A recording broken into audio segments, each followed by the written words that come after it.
Hi there. Thank you for being here today. I'm Dr. Christina Bjorndal.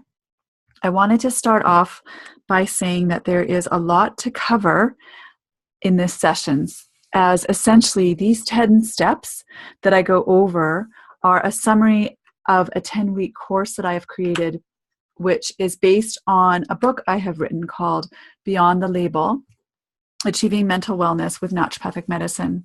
And it's part memoir, part natural solution guide to moving beyond the label with bipolar disorder. So I'll start off by explaining who I am and my experience, what is bipolar disorder, and then the overview of the framework that I use when working with patients who have this condition. So this is the ego slide. So I am a doctor of naturopathic medicine. I'm a mom, a wife, a mother, etc. And these are some of the roles that I play. When I work with patients, I get them to consider the roles they play in their life and to identify whether there is a role there that is no longer serving them. So often we get lost in these roles. And we have to remember the oxygen mask theory when flying, that you need to fill up your tank first before you give to others. And often your patients will be giving to themselves and others from a position of depletion, which ultimately contributes to their disease state. This is also important for us to remember as clinicians. Essentially, how can you create more balance in your life? And when you think about bipolar disorder, it really is someone who is out of balance with the polarities of mania and depression. In addition to my ND training, I have training in 5 types of counseling.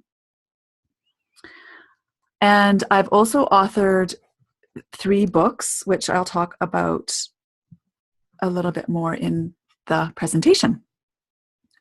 So it's through my own struggles with my health that I search for natural solutions. And I ultimately ended up making a career change to become a naturopathic doctor about a year after I regained my mental health after seeing Dr. Abraham Hoffer. So my health challenges started in high school when I developed an eating disorder. And this continued through university with the development of anxiety, social phobia, depression. And then the diagnosis of bipolar disorder type 1 came after I had a psychotic manic episode after being put on antidepressants. When I graduated from university, I started working at HSBC, where I eventually ended up reporting to the CEO. The decade from 1990 to 2000 was mania-free for me. However, I was riddled with depression and anxiety during that time. I had a suicide attempt in 1994 that left me in a coma in the ICU with kidney failure. And when I came to, I was put on a kidney transplant list and remained on dialysis for over a month until my kidneys made a recovery. When I was recovering from that suicide attempt, I read about a research project with 2 groups of AIDS patients. One group accepted their condition and had a strong support system, and the other group didn't, and they lived in shame because of it. And they didn't have any family support, and they were shunned from their communities. They studied the outcomes of these 2 groups, and not surprisingly, the positive group lived longer lives and had decreased symptoms and less complications than the other group. And what dawned on me at that point in my illness journey was I had not accepted myself. I was living in shame that I had bipolar disorder type 1, and I did not want anyone to know. Also, when I started working in the corporate world, my psychiatrist told me not to disclose my mental health condition to anyone, as business can be cutthroat. So this kept me stuck in the closet and stuck in shame. So I think it's important to ask your patients how they feel about the diagnosis. Do they feel a sense of stigma and shame? And if so, an important part of healing around bipolar disorder is creating acceptance of the condition by teaching people that this is a treatable and very manageable condition.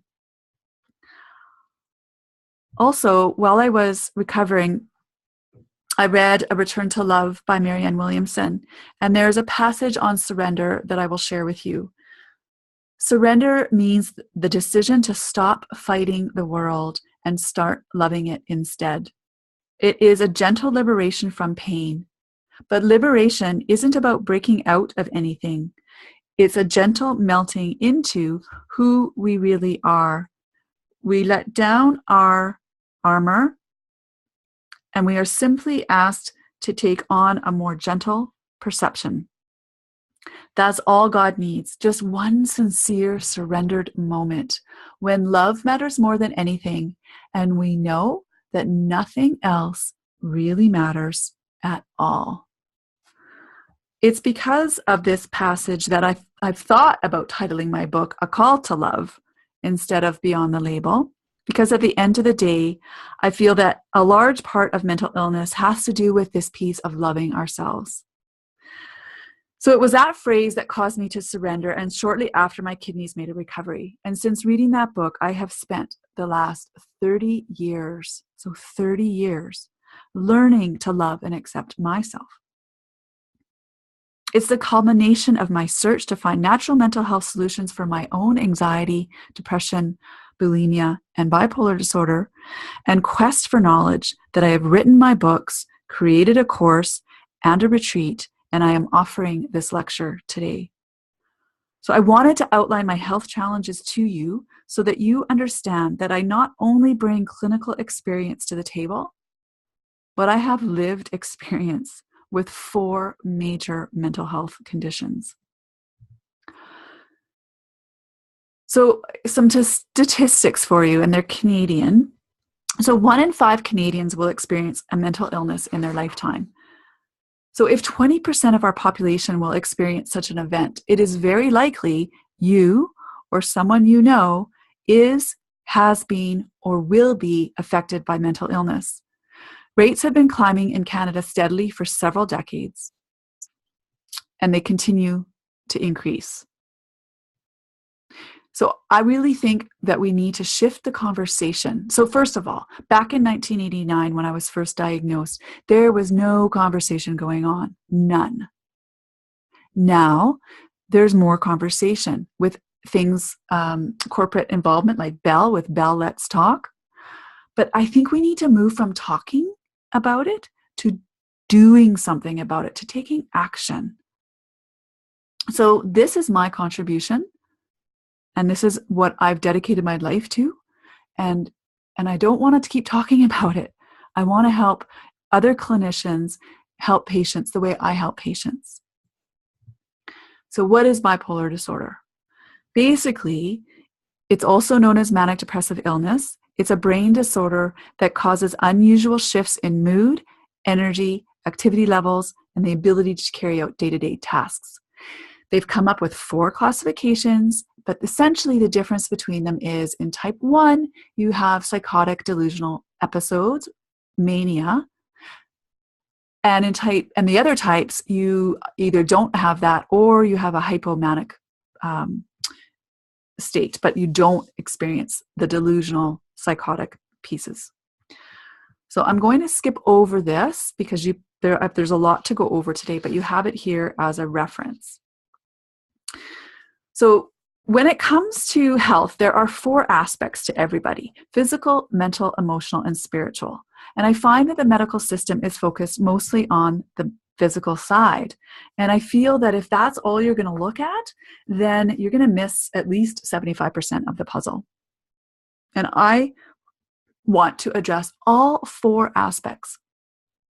So speaking firstly about that physical level, what I explain to patients is there's 3 macro systems that we want to support: your neurotransmitters, your endocrine system, and your organs of detoxification. It's imbalances in your neurotransmitters that are implicated often in bipolar disorder. And this is the area that the psychiatric profession focuses on.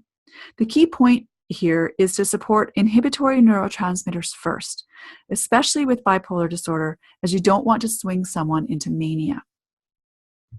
So in addition to your neurotransmitters, you have your neuroendocrine system, which consists of the glands listed here, and some people include the pancreas and the heart as part of the endocrine system as well. And all of these glands secrete hormones. The primary ones, estrogen, progesterone, testosterone, cortisol, DHEA, and thyroid hormones. And the symptom picture of hormone imbalances can include sleep issues, mood swings, depression, and anxiety. So it's always important to address not only the neurotransmitters, but to consider the role of hormones in bipolar disorder. The third macro system is the organs of detoxification. These are your liver, kidneys, colon, lungs, skin, and lymphatic system. Every neurotransmitter and hormone we make and chemical we consume needs to be broken down and eliminated from our body. And if we have imbalances in our ability to detoxify, this can contribute to, or we have food intolerances, this can contribute to leaky gut syndrome, which then leads to inflammation, and then this results in hormone imbalances and ultimately mental health issues. So it's multifactorial. There's many factors at play here, and everything is interacting within the one vessel that is your body. So the way that I approach supporting these three macro systems is these 10 treatment areas. The foundation is diet, sleep, exercise, and managing stress. So these first four areas represent the foundation of your health house. And then we build on that foundation by addressing the next levels, which are often missed in medicine.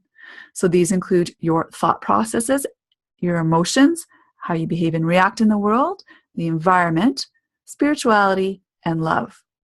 Now, coming back to the environment, there are three aspects. Firstly, we've got the quality of the air, food, and water. All of these chemicals disrupt our hormones and block receptors so that neurotransmitters and hormones that we make may not be able to get into the cell to do the job. So this idea flies in the face of the standard party line espoused by the psychiatric profession, which is many mental health issues are due to deficiency problems. So you're not making enough of the neurotransmitter. And I want you to be open to the possibility that perhaps it is not a deficiency problem, but a blockage or a binding problem. The second aspect of the environment is the concept of epigenetics. This is based on the work of Bruce Lipton and his book, The Biology of Belief. An analogy to explain what this means is genes load the gun, lifestyle pulls the trigger. What I often hear in practice, and what I was told as a patient whenever I asked the question, why is this happening to me? The response was, you have bipolar disorder because it's genetic and runs in the family.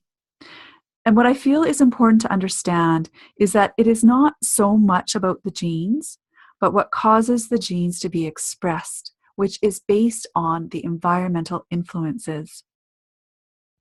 The response, it's genetic, never sat right with me because I am adopted.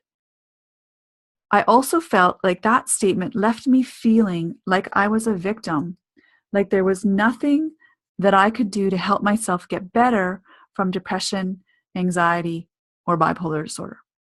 And because I never accepted this statement as the truth, I continue to look for other answers for my health challenges. The last point under the environment is the concept of neuroplasticity, which is from a book by a Canadian psychiatrist, Norman Doidge, The Brain That Changes Itself. Basically, there is nothing fixed about you. You are always changing, and you can form new neural pathways in your brain to support your mental health. We just might have to build those pathways. And the last area that I think is important and often missed in medicine is concept of spirituality and ultimately wrapping everything up in love and compassion for the patient. Because at the end of the day, it all comes down to how patients feel about themselves. A key question I ask every patient is, how do you feel about yourself on a scale of 1 to 10? And take a moment to answer that question for yourself. Now, I often get very low answers, and sometimes the response is negative. And so to me, this is where the work needs to be done. So yes, the physical level is important. And you can support that using nutraceuticals or pharmaceuticals. But ultimately, teaching patients to have a loving and compassionate relationship with themselves and developing a solid sense of self-esteem is extremely important here. Most patients with mental illness are at war with themselves, and our role is to stop the battle and guide patients to inner peace. I remind patients that you are with you the longest, so it is vital that you get that relationship right before seeking love from another. It is often difficult to have a loving relationship with someone else when you don't love and accept yourself first. So where do we start here? Most patients with bipolar disorder are going to seek help when they are in a depressive phase, because patients generally feel well and like their life is going great when they're escalating into a state of hypomania or mania. So I start by assessing the degree of depression or anxiety, because it's often found as well. These are comorbid states many times. So use a depression monitoring form or the anxiety monitoring form. This is important because if somebody scores over 40 on the depression monitoring form, antidepressants or mood stabilizing medications are often needed. So when patients are seeing an ND, they generally don't want to hear that. But I explain that I am not anti-medication. I am minimum dose for maximum benefit for the shortest duration of time. But often with bipolar disorder, that can be a few years until stability in life is achieved. So I agree with Dr. Hoffer, who said that sometimes meds are necessary, but they need to be treated like you would treat a broken bone. The cast or medication in this analogy is temporary. It is not meant to be a lifetime fix. And again, this flies in the face of the standard medical party line that these people need to be put on medication for the rest of their lives. I'm a living example that this is completely not true. Minimum dose, maximum benefit, shortest length of time. The benefit of medication is that we need to get people feeling better and functioning better with the basics in their life, like diet, sleep, and exercise, so that they can then do the reprogramming neuroplasticity work to correct the disease state. I find it is harder to do this work when someone is a 10 out of 10 depressed and suicidal. Get them first on solid ground using the tools available to support the physical level, and then start addressing the mental, emotional, spiritual aspects. Depending on how depressed they are, some of the changes that are required with respect to diet and exercise are difficult to make when you are depressed and suicidal.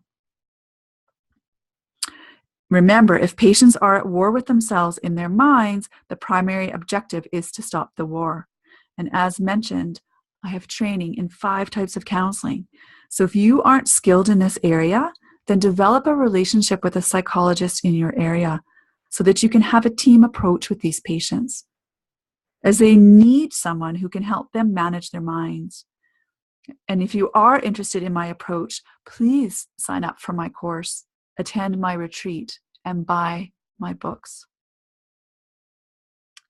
So the first step to determine the reason or reasons of depression, which can be varied, is to support the physical formation of neurotransmitters using pharmaceuticals and a combination of diet, vitamins, minerals, and herbs. Now, because I have a lot to teach you and I want to emphasize the mental, emotional, and spiritual aspects, I'll go over these slides quickly, but they're there for you and you have them as a reference. So with respect to diet, everything you put in your body informs your body in one way or another. And food has a significant influence on brain function. It affects what neurotransmitters and hormones are going to be made. So one important neurotransmitter is serotonin.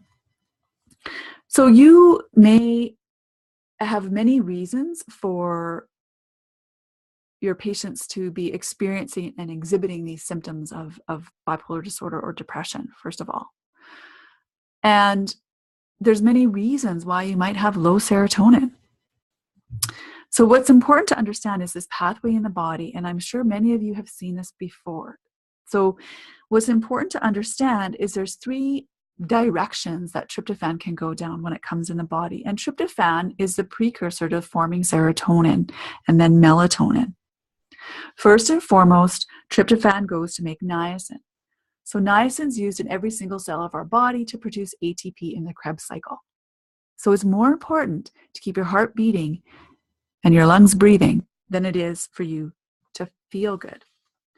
Now, once we have adequate niacin stores, and if we're not under a tremendous amount of stress, then the essential amino acid, tryptophan, can go down to make serotonin if you have the nutritional cofactors to make that pathway flow properly.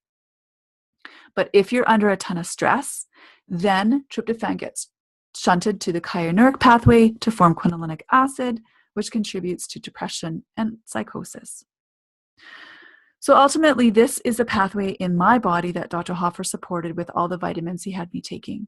The key point here is not to prescribe tryptophan, and I know many clinicians do. We don't want to form quinolinic acid, and if your patient is under stress, and I would say most people are, chances are you're going to be contributing to their disease state with the formation of quinolinic acid, which is the opposite of what you want to do. So I always start with B3 or niacinamide and 5-HTP. These have only one direction that they can go in the body. So obviously a place to start is making sure that you're getting the essential nutrients.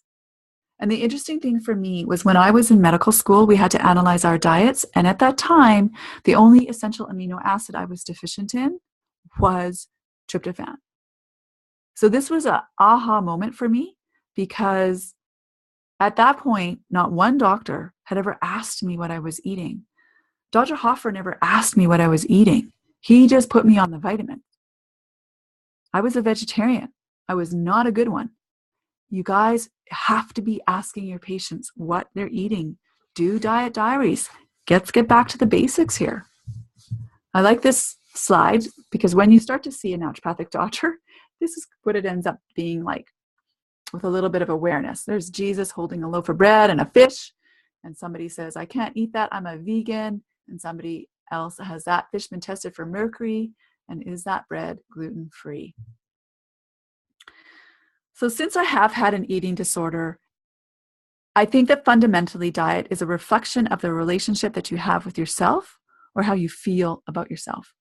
My philosophy is to work on that relationship and to make sure that you're getting the right amount of the essential nutrients that your body requires.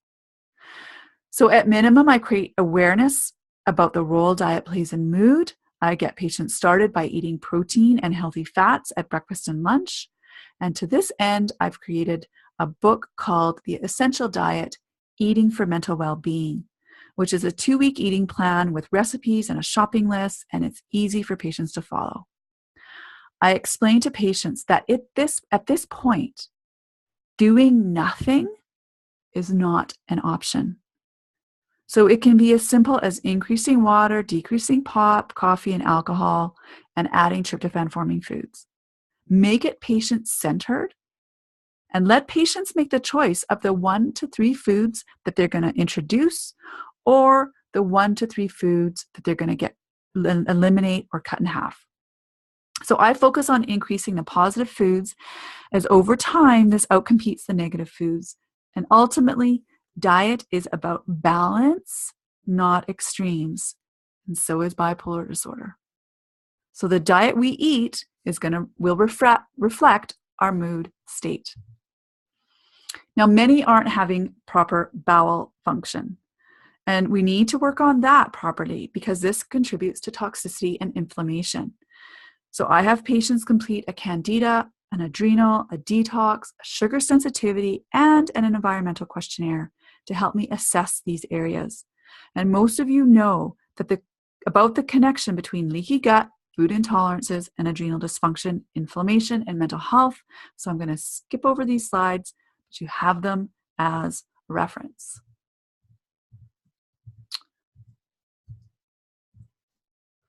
So with supplementation, my philosophy, again, as I mentioned, minimum dose for maximum benefit. This goes for both supplements and pharmaceuticals. At the start of treatment with supplementation, higher doses are often required, and then they can be tapered once you've achieved the goals that you're trying to achieve. So I explained that it takes a lot of fuel to get a plane off the ground. But once you get to cruising altitude, you can pull back. There's many mistakes that people are making with respect to supplementation as well. They're either taking the wrong form of a nutrient, the wrong dose, or there's non-medicinal ingredients that aren't beneficial. So with supplements, I'll just comment on B3. So I very rarely prescribed niacin itself to anyone who's got an anxiety component to their health, because the flush reaction triggers anxiety often in people. So I use niacinamide, and liver enzymes need to be checked prior to prescribing as well as periodically if you're going to be using niacin, because it can cause an elevation in liver enzymes. I've never seen this in practice. However, it's in the literature. With folic acid, I'll comment on that. The form that is being promoted amongst the naturopathic community is 5-methyl tetrahydrofolate. This goes into the work of Dr. Ben Lynch and methylation pathways. Now, I've studied his work, and suffice it to say, I take a more macro approach to health than a micro approach. But what is important to know is that if you prescribe B vitamins and someone aggravates, that can be because they are an over-methylator. And in that case, you don't want to prescribe B vitamins. And also, I recently attended, at the end of April, a lecture by Dr. Alan Gaby, who said that the research does not substantiate the use of 5-MTHF over folic acid. So the jury may still be out on this one. Don't shoot the messenger. I'm just telling you what I learned from him and what he said. So now, because all of you are clinicians, and I know clinicians like protocols, so what I've done is I've outlined on all these slides how I prescribe and what I prescribe based on how patients score on the depression monitoring form. And before we move on here, I do want to mention about glutamate. So glutamate is an excitatory neurotransmitter, and often glutamine is used in gut healing protocols, but it can be converted to glutamate, which is contraindicated in bipolar disorder, and I would also say schizophrenia, because it triggers mania. So I prefer to use herbs like slippery elm and ficus in gut healing protocols. So the next pillar of health is sleep. So it's considered a foundation of health. And there can be many different pictures that come up when it comes to sleep. And I've had many challenges in the sleep department. So what I want you to understand is that regardless of your health affliction, sleep is a critical component to getting well. And there are many theories about what is best, and what might be right for one person may not be right for another, given different stresses in their life or work obligations or number of children. Ultimately, you are the only person that knows how you feel in your body. And the quality of your sleep, and not only the quantity, is important, but whether you fall asleep easily and stay asleep the entire night is important. So insomnia and its resultant effect on mood is one of the most common health concerns that I see in practice. With the explosion of technology and social media, we're compromising our long-term health with our short-term fixation on the latest status update, tweet, Instagram post, or YouTube video. Many are on their phones and devices before bed, and this is a huge problem. So I personally avoid going on the computer or checking my phone 2 hours before bed. This is because I don't want to be triggered by negative news before I go to sleep. So with bipolar disorder, the most common issues with sleep are difficulty falling asleep or difficulty staying asleep or not getting any sleep at all. So for the falling asleep piece, I start with lifestyle suggestions around sleep. So there's a 3-page handout on my website, and this is what I go through with patients. I want to make a comment about alcohol. Many patients are using alcohol as a sleep aid. The half-life of wine is 4 hours. So the effects start to wear off 4 hours later, causing some people to wake up. Not to mention that alcohol is also contraindicated with many psychotropic medications. So you have to be really careful with that. Now, I'm a fan of melatonin, and I prescribe it. So you can go through this. There's many sleep options out there, from herbs, minerals, homeopathics, acupressure points. There's so many ways to manage sleep. So what we want to understand, though, is the relationship between our adrenal glands and sleep. Cortisol has a diurnal rhythm, and it inhibits melatonin production. So if we're staying up late playing games online or scrolling through social media, the increased stimulation as well as the light factor can cause cortisol to rise at the exact time when our body is trying to produce melatonin. So sleep may escape us because we are inhibiting melatonin production with too much cortisol. Or if the person can fall asleep, no problem, but they wake up at 3 a.m. to go to the bathroom, and then they can't get back to sleep because their mind is turned on, this can also cause a rise in cortisol and inhibit melatonin. So there's 2 strategies to deal with this. You can prescribe 5-HTP at bedtime to help sustain melatonin production, decrease water consumption so they don't have to get up to go to the bathroom. Or you can prescribe something called phosphatidylserine, which helps to calm that cortisol, giving melatonin a better chance. So NDs place a great emphasis on the adrenal glands. And as I mentioned, there is this rhythm to cortisol. So we want to wake up with a full tank of gas in the morning, like it's showing you in this blue line here. And what I'm finding is more times than not in practice, patients have a cortisol curve like the red line. And this is what we need to work on from the physical level. Now, I'm talking mostly about cortisol here and melatonin, but I want you to understand that estrogen and progesterone also play a role in sleep as well. And as a clinician, you're definitely going to want to ensure that those hormones are not overlooked. Now, a lot of the discussion in mental health about sleep is about getting to sleep and staying asleep. But I would be remiss if I didn't discuss how to get out of bed in the morning. So when I'm depressed, I can sleep forever. I'm amazed at how much sleep I can get, 16 to 18 hours per day for days or months on end. So sleeping too much and not wanting to get out of bed can be one of the first signs that you're slipping into a depressive episode. So I know that depression steals your life from you, and I know that you may need extra sleep when you are depressed. So I encourage all my patients to get up after being in bed for 10 hours. Having routine and structure helps when you're depressed. It helps with bipolar disorder. So you need to enlist support.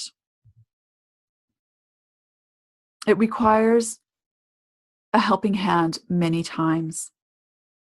I know for me, it's been extremely hard to reach out and ask for help when I'm in a deep depression. So to me, asking a depressed person to reach out is like asking a blind person to see. We physically are challenged in that area. And this is why it is important to discuss coping and implementation strategies with your loved ones when you are well.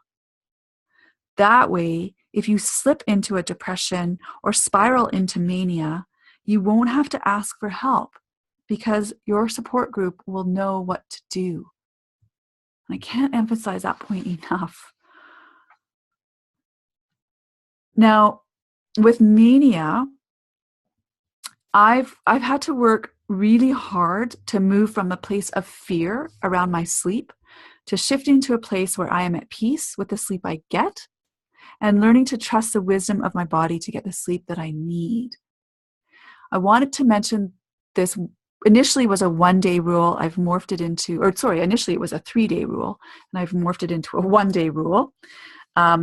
This is something my doctors taught me, and changed to a 1-day rule because one time I spiked into a psychotic manic episode after basically one night of 4-hour sleep I had, and that had never happened to me in the past.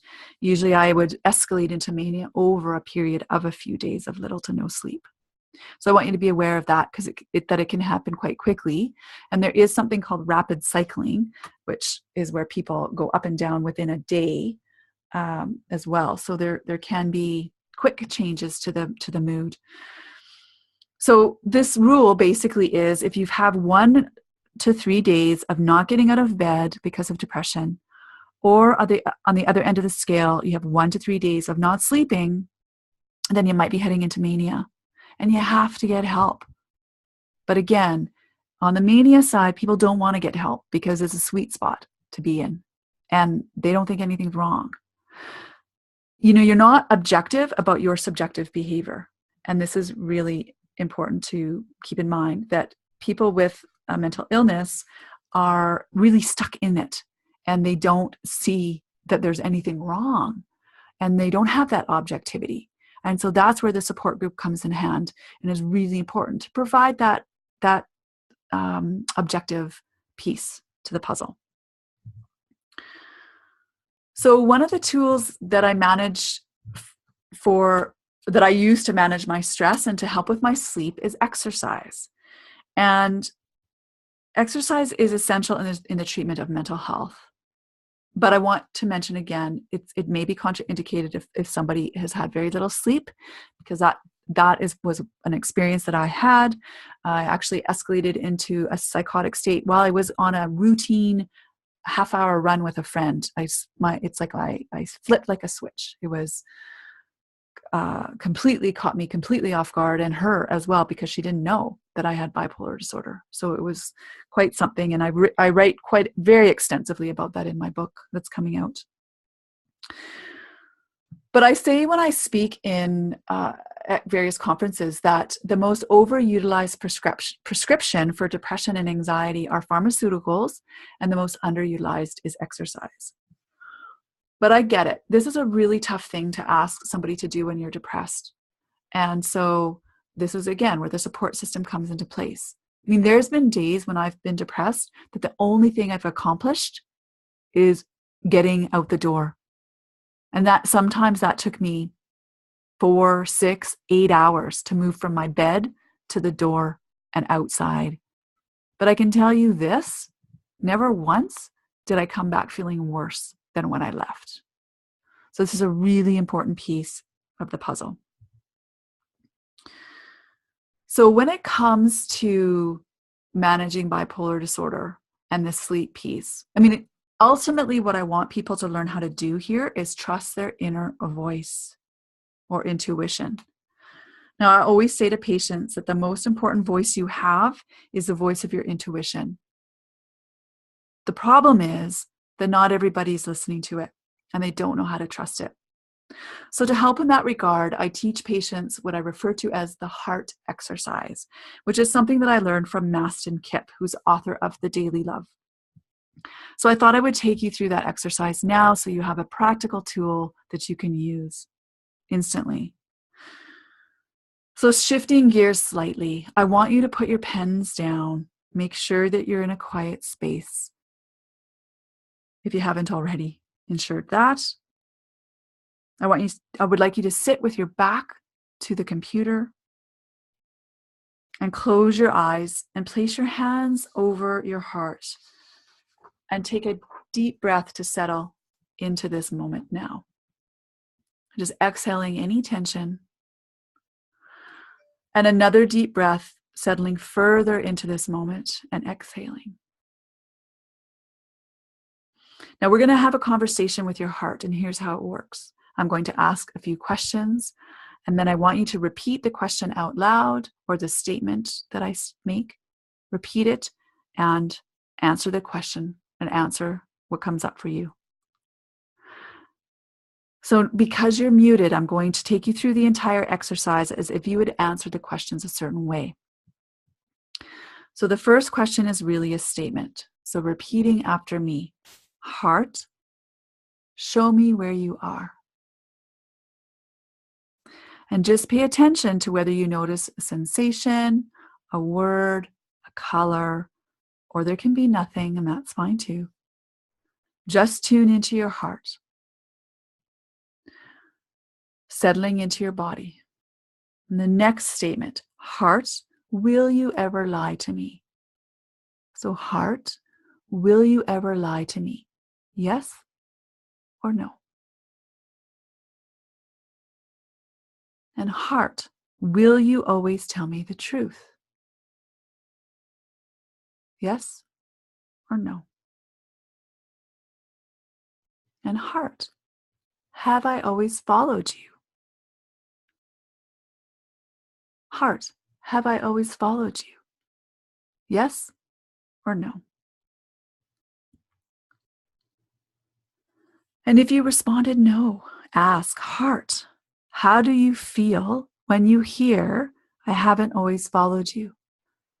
So heart, how do you feel when you hear that I haven't always followed you?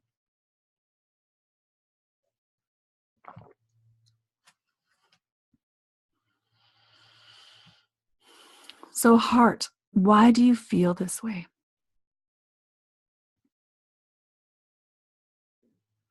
And heart, can you forgive me for not always following you? And heart, can you help me forgive myself for not always following you? And heart, is it possible that you are God or grace or my intuition dwelling within?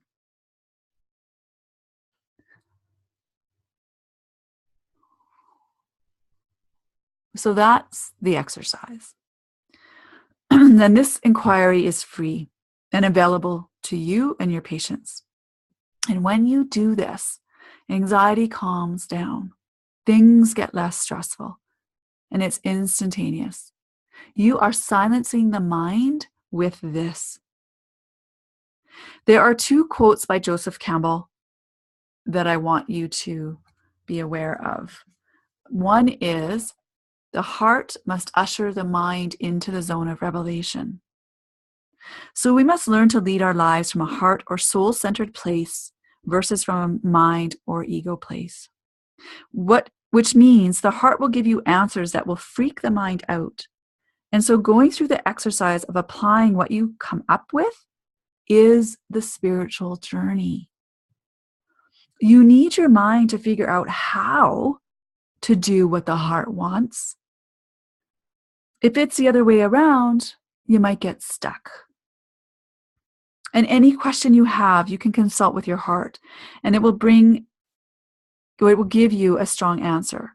So I get patients to start with simple things here. Chicken or beef tonight? Brown rice or quinoa? Which pants do I wear? And build up the trusting for the bigger decisions in life. The other quote that I want to leave you with is, the psychotic drowns in the same water the mystic swims. The psychotic drowns in the same water the mystic swims. And to me, this epitomizes what we do to those with mental issues, especially the more challenging ones that have psychosis.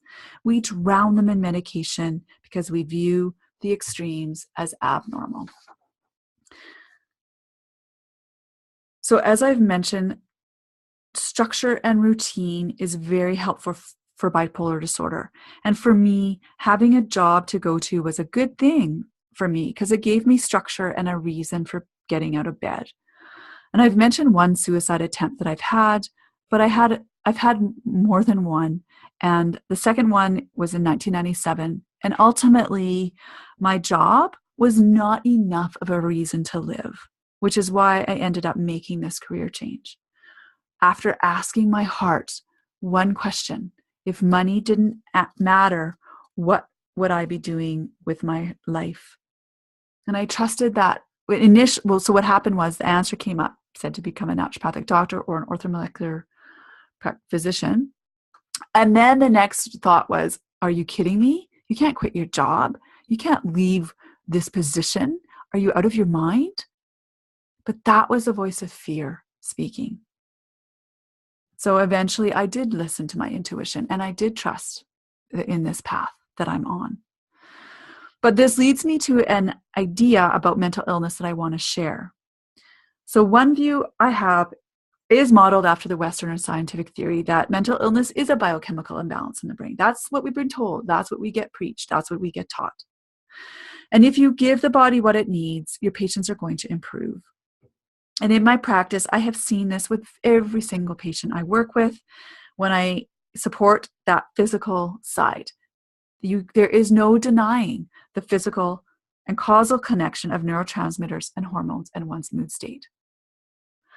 But on the other hand, this alternative theory is, and my out there view is that mental illness is a way by which our spirit is trying to get our attention because some aspect of our life is not moving with our spirit or divine plan. So by teaching our patients to look at themselves and taking the time to be silent, we can address the underlying roots of these conditions. There's a discussion from the Journal of Naturopathic Medicine regarding the spiritual aspect of healing. So in the process of healing, we must first seek, then remove the cause. The human being is not simply a physical entity. We have minds, we think. We have emotions, we feel. And we translate these feelings into meaning. We are spiritual beings. And most of the early naturopathic writers believed that illness began in the spiritual aspect of the person. And I share this belief. Most of our education and therapeutic focus is on the physical aspect of the human being, but it is crucial, in my opinion, that we direct more attention to the spiritual aspect. So recognizing that disease can happen in one of these 4 levels. But if there's a distortion on the spiritual level, it will create distortion throughout the system, like ripples from a stone thrown into a pond. So the knowledge of this spiritual aspect is not well developed in our culture. We have no common language to discuss it. And as a profession, we acknowledge the existence of a spiritual aspect, but we're lacking a methodology to work with it. So it's incumbent upon us as clinicians to acknowledge and to work with our own ways to recognize and pursue healing in this aspect of our patients' lives. We can discuss with patients the presence of peace and trust in their lives, their spiritual practice, or the absence of it. And this requires that we pursue our own personal spiritual development. So when a person refuses or is unable to make these changes or take these steps, which can lead to healing from a crippling or terminal illness, this may be primarily a spiritual issue. So think of the patient with lung cancer who won't quit smoking.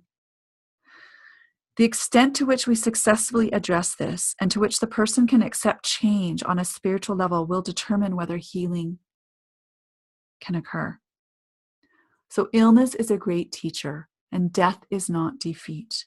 So it is our privilege and our responsibility to work with the V's and assist our patients in the healing process. So it's my personal belief that a connection to spirit, whatever your chosen practice is critical and vital to healing yourself and the current state of the planet. Now, I define spirituality as believing in a power greater than yourself. And until my time is up on earth, I won't know the answer to what happens to my soul. And for many, this term soul is esoteric. But remember when you dissected a cadaver in anatomy, The difference between you and a cadaver is life flow. And in Chinese medicine, this is referred to as qi, or life energy. So my recovery from kidney failure was viewed as a miracle by my nephrologist, given the amount of poison I consumed. And I like to think that it was, as I had many people praying for me to make a complete physical recovery. And I remember when I was recovering in the ICU, one of my friends asked me if I saw the lights, if I saw white lights, and if I was sent back. As I was still in a state of recovery, I just shook my head and the conversation moved on from there. But now, over 25 years later, the answer I have for why that suicide attempt didn't work is based on the concept of soul contracts. Which basically comes down to this: if I succumb to suicide in this lifetime, then my soul will not evolve spiritually. I learned about this concept in the book Radical Forgiveness by Colleen Tipping, and it's also illustrated beautifully in a book by a children's book by Neil Donald Walsh called Little Soul and the Sun. So the concept of soul contracts might be out there for you, but stick with me on this one here. The idea is that, and I'm going to use the word God, but you can substitute it for whatever word floats your boat, okay? I know there's a lot of people who get hung up on words. Don't let the words trip you up. So the concept of soul contracts means that before we inhabit the human form, our soul makes a contract with God about what our next life will be about, what our experiences will be, who's going to be in our family. And when we leave the spirit world to inhabit the body, we forget about this contract that we've made until we return back at the end of our lives. So basically, the lessons we come to learn in this lifetime are agreed to in a soul conversation with God. So it might go like this. The conversation might go like this. Hey, the soul says to God, in this lifetime, I really want to learn to forgive. And then God replies, are you sure? This means you're going to go through some painful experiences. And the soul says, yes, I'm certain. And God says, I don't know. It's going to be hard. You might have to endure rape or abuse, betrayal. And the soul says, I'm okay with this. I really trust in you, God, and I really want to learn how to forgive on a deep level. And then God says, so it will be. So in total, I have had 3 suicide attempts and spent much too much time contemplating suicide. And what shifts me from contemplation and acting on suicidal thoughts is recognizing that suicidal thoughts are the ultimate example of stinking thinking and being unkind to myself, and that if I succumb to suicide, my soul will not graduate. So I teach my patients the 7 R's of working with problematic thoughts and breaking the thought emotion cycle. And I'm able to get outside of my head, which gives a reprieve from these negative thought patterns.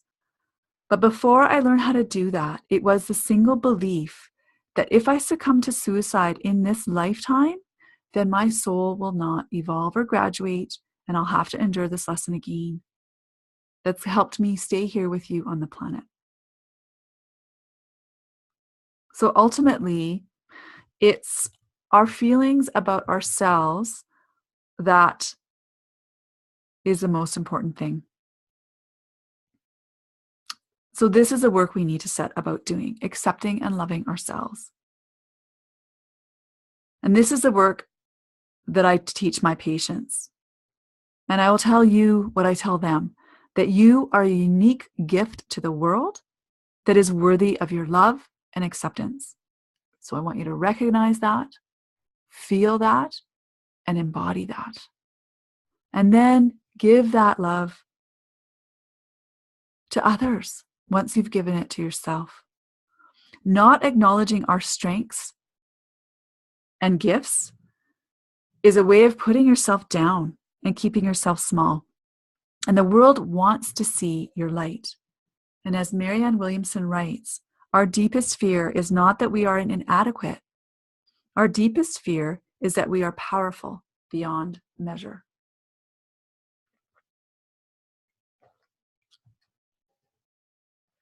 So if we can learn to move through fear, self-doubt, and criticism and learn to embrace love, then our true self can shine through.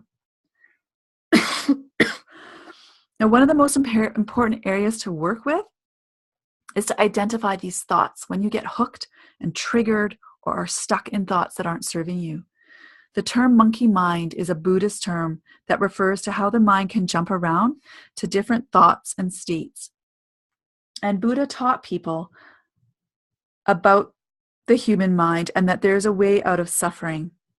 And in my own case, I have found that learning to manage my mind has been a key, if not the most important key, to recovering my mental health. So when I was first diagnosed, I was not open to the idea that my thoughts played a role in my mood and how I was feeling. And in fact, if you had suggested that to me, that all I needed to do was think positive, I probably would have rolled my eyes at you and walked out of the room.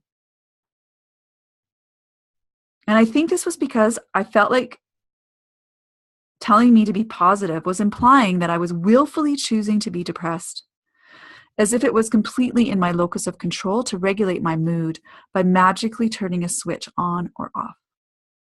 And what I have come to learn is that negative thinking is a symptom of depression. It is what depression does to you. It blocks your ability to remember that the sun is hiding behind the clouds. But you can learn to trip the switch to the on position by detaching from your thoughts. And as it turns out, the switch is influenced by your thoughts, or rather, not attaching to them. So what I teach patients is the 7 R's of working with problematic thoughts. And I encourage you to move beyond the label of whatever you've been given. So for me, it's bipolar disorder, to simply accept the fact that you may have a thought pathology, so which is a problem with the way you think. It's important to recognize that our thought patterns get us into lots of trouble. They have a very sticky quality to them. And often times we follow our thoughts, which doesn't lead anywhere good. So in our society, most people are left or right-sided in their thinking. And this causes us to become unbalanced. And we end up living from the neck up, stuck in our heads with our thoughts, with little regard for our bodies. And if you contrast this to the yin-yang symbol, you can see there is a crossover between the two energy systems. The symbol represents balance. And it's this crossover that creates the balance. There's a little bit of yin within the yang, a little bit of yang within the yin. But in Western society, we are living from the neck up. So as a result, we remain stuck in our heads with a thought, I'm worthless, that triggers an emotion, which triggers another thought, I might as well slit my wrists, which triggers another emotion, sadness, and then we go round and around and around. And we remain stuck in negative states, like anxiety and depression and anger, etc. So how do we break this cycle? Can we even break this cycle?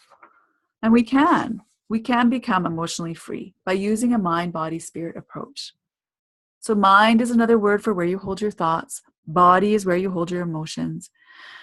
And we need the breath to create a space or a gap in our thoughts. The more space you create between the chain reaction of your thoughts and emotions, the calmer the emotional waves of your life will be. So we need to learn to sit in our emotions and allow them to come up without any thought or judgment from our mind.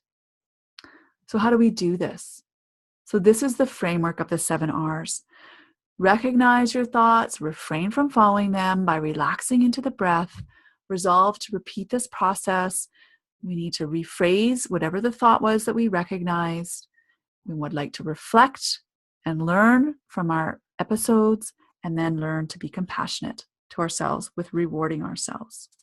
And because of time, and I realize that I think that I'm probably coming to the end of this hour here, I will let you know that the first step is the key here, awareness. It all starts with that.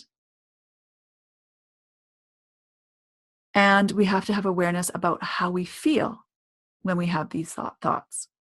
So remember that stinking thinking is part of the pathology picture of mental illness. It is what depression and anxiety does to you, but this is not who you are. I understand how hard it is to believe that your thoughts affect how you feel. And believe me, I was skeptical once too. I used to feel like repeating affirmations or positive thoughts when I was stuck in negative thinking was like asking me to spray whipping cream on a top of a pile of bullshit. So trust me, I know how hard it is to hear somebody say, snap out of it when you're depressed. And I also know that without awareness of how you're thinking, it may be a limiting factor in regaining your mental health. So I want to be clear here. I am not saying that patients have caused depression or anxiety with their thinking. But I am, however, saying that if you gain insight into what you are thinking, and most importantly, bring compassion and love to yourself, then the seeds of recovery can be planted and sowed. And this is the key. We need to experience our emotions without judgment of thought. Once we have that awareness, then we can refrain from following our thoughts. So once you have awareness about how you are thinking, the next step is to refrain. Because these thinking patterns run deep into our history, it is crucial to master this step and refrain from following the urge to perpetuate destructive thinking patterns. A useful analogy here is to imagine you have the skin condition scabies that makes your skin extremely itchy. All you want to do is scratch, and that is all you can think about. So the breakthrough is when you feel the itch is there, and instead of scratching until it bleeds, you refrain from scratching it. So it's like this with our thinking pattern. We get immersed in it and we follow it. The goal of refraining is to relax into the urge by using the breath. So just like I said, everyone is living in their head. Everyone is also just breathing with the top little bits of their lungs. But your lungs are a very large organ, and our diaphragm pulls down so our lungs can inflate. And our adrenal glands produce stress hormones when we feel threatened or anxious or even think these horrible thoughts. So through the breath, we can calm our adrenal glands and ultimately calm ourselves. So many patients are stuck in a sympathetic or stressed state. And using the breath, we can help them shift into a parasympathetic or calm state. So picture in your mind a Buddhist monk. When was the last time you saw a stressed out Buddhist monk running around town? Right? You don't see that. And while I'm sure they have their moments, they're probably far and few between because they spend much time in quiet contemplation of the breath. So to highlight the importance of the breath, if you've ever taken CPR, the first thing that you look for, it's called the ABCs, which stand for A for airway, breathing is the B, and C is circulation. So there's two things that are checked before we're concerned about the heart. Do they have an open airway?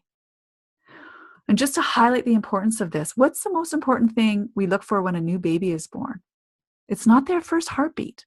It's their first breath. And what's the last thing at the end of somebody's life? It's not their last heartbeat. It's their last breath.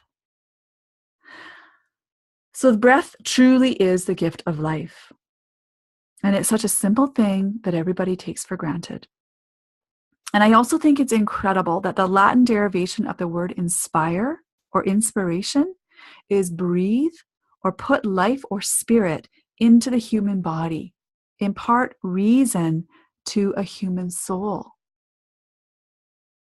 So in order to break the thought emotion cycle, we need to learn how to breathe properly so that we can bring a spiritual dimension to our lives.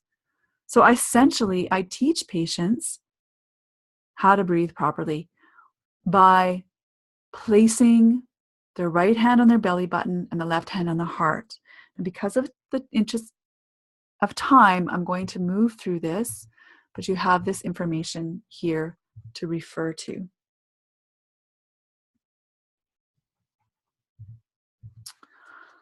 The fourth step in the 7 R's is resolve to repeat this process. And this is the thing.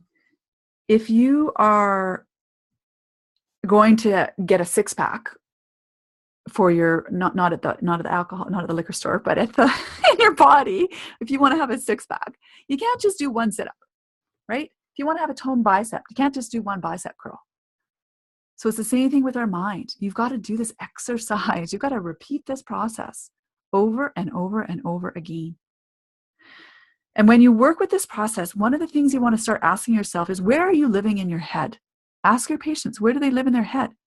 There's 3 places that people are going to be living, either in the present moment, in the past, or in the future.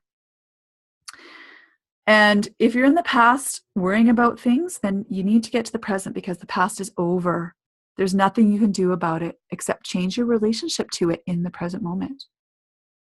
And if you're somebody who worries about the future constantly, same thing. The prescription is the same. Get back to the present moment. The future hasn't unfolded yet. So affirm the outcome you want and then let it go.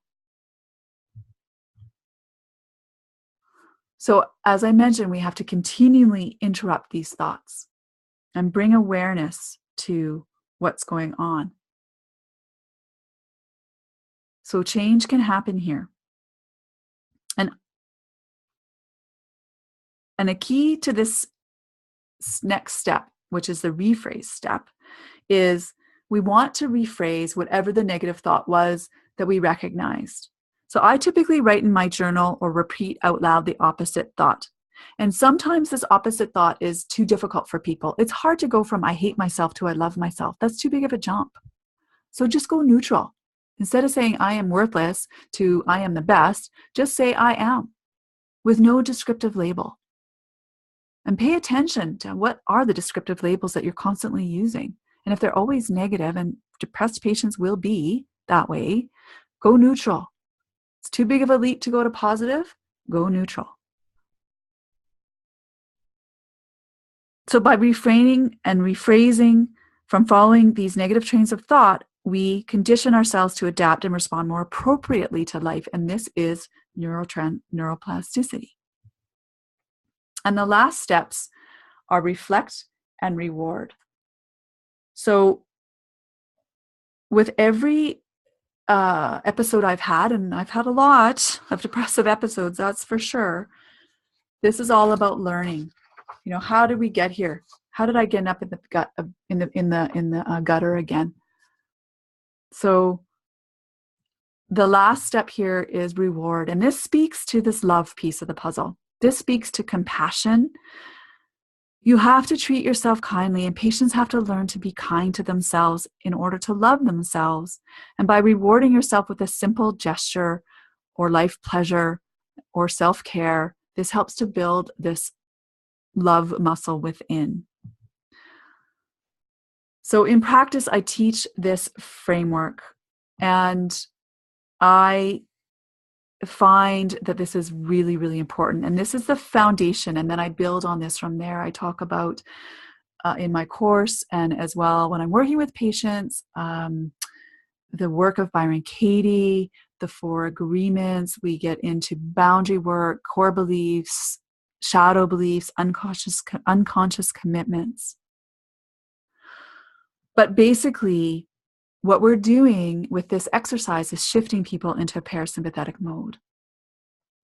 So meditation is a wonderful way to quiet the voices of fear and worry and anxiety and negative emotions. And I encourage you to use the heart exercise as well. And I just want to leave you with this idea about normal.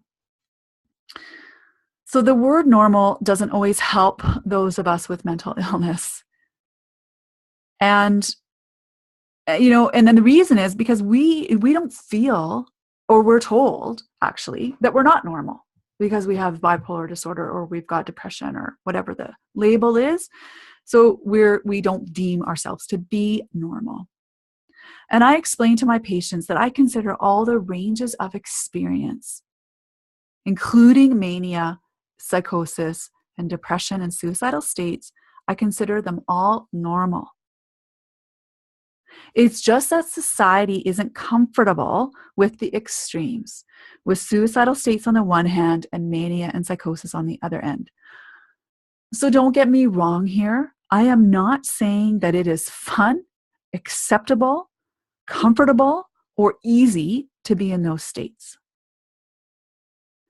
But I have found this word normal to be a challenge. I mean, really, is anybody normal? So I also find with any mental health state that is outside the realm of what society deems as normal, is that everyone, so family members, doctors, therapists, nurses, everybody, is trying to get the person out of that state. And I'm guilty of this too. When I have a patient who's suicidal, I'm guilty of wanting them not to feel that way. I don't want them to commit suicide. But remember the concept of soul contracts. This is their journey. This is their journey here.